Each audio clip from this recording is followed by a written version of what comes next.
வெளிப்படுத்துதல் வசனம் வசனமாக 7 சபைகள். ஜனவரி 30. இயேசுவுக்காக உபத்திரவப்பட பயப்பட வேண்டாம். நீ படப்போகிற பாடுகளை குறித்து எவ்வளவும் பயப்படாதே. இதோ நீங்கள் சோதிக்கப்படும் பொருட்டாக பிசாசானவன் உங்களில் சிலரை காவலில் போடுவான். 10 நாள் உபத்திரவப்படுவீர்கள். ஆகிலும் நீ மரண பரியந்தம் உண்மையாயிரு. அப்பொழுது ஜீவ கிரீடத்தை உனக்கு தருவேன். வெளிப்படுத்துதல் 2 வசனம் 10. அமெரிக்க நற்செய்தியாளரான ஆண்ட்ரூ ப்ரூசன் இன்றைய சிமர்னாவில் இஷ்மிர் ரிசரக்ஷன் சபையை நிறுவினார். 2016 ஆண்டில் பொய் குற்றச்சாட்டுகளின் பேரில் துருக்கிய அதிகாரிகளால் சிறையில் அடைக்கப்பட்டார். ஆனால் அமெரிக்க அதிகாரிகளின் அழுத்தத்தை தொடர்ந்து 735 நாட்களுக்கு பிறகு விடுவிக்கப்பட்டார். கிபி 3ஆம் 4ஆம் நூற்றாண்டுகளில் ஏராளமான கிறிஸ்தவர்கள் இதுபோல சிறையில் அடைக்கப்பட்டார்கள். சிலர் உருக்குலைந்து போகும் வரை சித்திரவதை செய்யப்பட்டார்கள். சிலர் தங்கள் உடைமைகளையும் சிலர் உயிரையும் இழந்தார்கள். கிபி 250 ரோம பேரரசனான டெசியஸ் ஒரு படி மேலே சென்று அஞ்ஞான ரோம கடவுள்களுக்கு எல்லோரும் பலியிட வேண்டும் என்ற சட்டத்தை இயற்றினார். அது தேவனுடைய 10 கட்டளைகளில் பல கட்டளைகளுக்கு எதிரானதாக இருந்தது.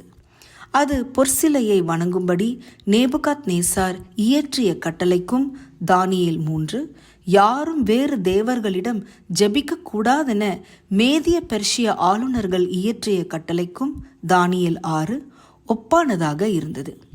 ஆனாலும் அதிகாரப்பூர்வமான இந்த உபத்திரவம் எப்போதும் ஒன்று போல இருக்கவில்லை. அவருக்கு பிறகு ரோம அரியணை ஏறின அரசர்கள் தங்கள் விருப்பங்களுக்கு ஏற்றபடி உபத்திரவப்படுத்தி வந்தார்கள். ஆனாலும் கிபி 303 அரசாட்சி செய்து வந்த அரசர்கள் பேரரசரான டயோக்ளிசியனின் தூண்டுதலின் பேரில் வளர்ந்து வந்த கிறிஸ்துவ மக்கள் தொகையை முற்றிலும் அழிக்கிற நோக்கத்துடன் திட்டமிட்ட ஒரு வியூகத்தை கொண்டு வந்தார்கள். இதுவரை கிறிஸ்துவர்கள் எதிர்கொண்டதிலேயே மிகவும் நீண்ட கால அதிக இரக்கமற்ற அந்த உபத்திரவம் கொஞ்சமும் குறையாமல் 10 வருடங்கள் நீடித்தன. அல்லது இன்றைய வசனம் தீர்க்க தரிசனம் உரைக்கிறபடி 10 தீர்க்க தரிசன நாட்கள் நீடித்தன. பொதுவாக வேதாகமத்தில் காலம் சம்பந்தப்பட்ட தீர்க்க தரிசனங்களின் காலகட்டங்களை குறிப்பிட்ட நியதியை பயன்படுத்தி அர்த்தம் காண்பதுண்டு. வேதாகமமே வேதாகமத்திற்கு விளக்கம் சொல்லுவதால் இந்த நியதியை எண்ணாகமம் 14:34 எசேக்கியல் 4:6 காணலாம். சுருக்கமாக, ஒரு தீர்க்கதரிசன நாள் ஒரு வருடத்திற்கு சமம். ஒவ்வொரு வருஷத்திற்கு பதிலாக ஒவ்வொரு நாள். கிபி 303 முதல் 313 வரை ரோம அரசால் கிறிஸ்துவர்கள் கொடிய உபத்திரவத்தை எதிர்கொண்டார்கள். மிலன் ஆணை பிறந்த பிறகே அது முடிவுக்கு வந்தது.